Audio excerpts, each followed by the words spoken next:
Clause কি? So what is clause? Clause is a part of sentence. That's it. Just বাক্যাংশ. Clause কি? বাক্যাংশ, বাক্যের অংশ, a part of a sentence. A part of a sentence. ওকে?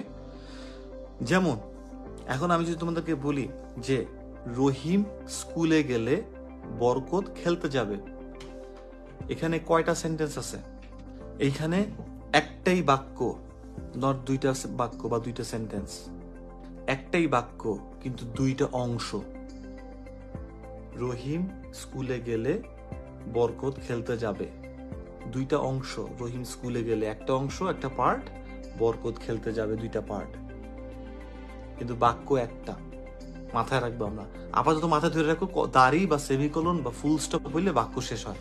এটা আপাতত একটু মাথায় রাখো। এইবার আসি পরের কথাটাতে। রহিম স্কুলে গেলে, আর আরেকটা হচ্ছে বরকত খেলতে যাবে। তো বরকত খেলতে যাবে আর রহিম স্কুলে গেলে, এই দুইটার ভিতরে আমরা একটু অ্যানালাইসিস করি। রহিম স্কুলে গেলে, এইটুকু কি শোনার পরে আমার কি কিছু শুনতে ইচ্ছা করতেছে? রহিম স্কুলে গেলে আর কিছু শুনতে হবে নাকি এটা এইভাবে করে একটা মানে আমি বসাই দিলে কি চুপচাপ মানে মনে হচ্ছে যে ঠিক আছে পরিপূর্ণ স্যাটিসফাইড, নাকি মনে হচ্ছে যে something should come just right after this bunch of words. So Rahim স্কুলে গেলে, এরপরে কি কিছু শুনতে মন চাচ্ছে? ওকে, কিছু শুনতে মন চাচ্ছে, তার মানে কি এটা পরিপূর্ণভাবে একটা সেন্টেন্স বা একটা জায়গায় আমরা বসায় সেন্টেন্স করতে পারি না। এটুকুর পরে আরো কিছু লাগে পরিপূর্ণতা পেতে।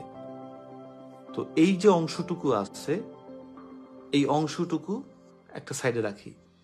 বরকত খেলতে যাবে, বরকত খেলতে যাবে, বরকত খেলতে যাবে, এটা শোনার পরে কি আর এই বরকত খেলতে যাবে এইটুকুর পরে কি আমার কাছে কিছু শুনতে মন চাচ্ছে?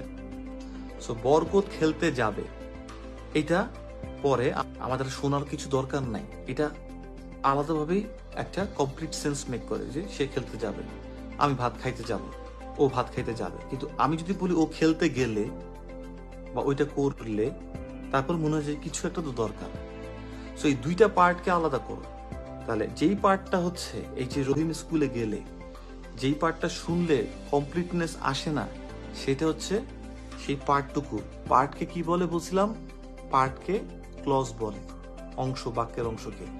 এই পার্টটুকে তাকে বলে হচ্ছে ডিপেন্ডেন্ট ক্লজ। মানে এই পার্টটুকু রহিম স্কুলে গেলে এইটা কার উপর ডিপেন্ড করে, একা বসতে পারে না, একটা সেন্টেন্স হিসেবে বসতে পারে না বা একা একা বসতে পারে না, এটা কার উপর ডিপেন্ড করে। তো এই যে পার্ট, এই যে সেন্টেন্সের পার্ট, দুইটা পার্ট বলছি, এই পার্টটুকুকে বলবো ডিপেন্ডেন্ট পার্ট। মানে এটা আরো কিছু লাগে, ডিপেন্ড করে। আর বরকত খেলতে যাবে, এটুকু, এটা বলতে গেলে এটা কাউকে বসতে হবে না, এটা আলাদা করে এমনিতে একাও বসতে পারে, একটা সেন্টেন্স হয়ে যেতে পারে এই পার্টটুকুই, একটা অংশই। এটাকে বলা হয় ইন্ডিপেন্ডেন্ট পার্ট অথবা ইন্ডিপেন্ডেন্ট ক্লজ।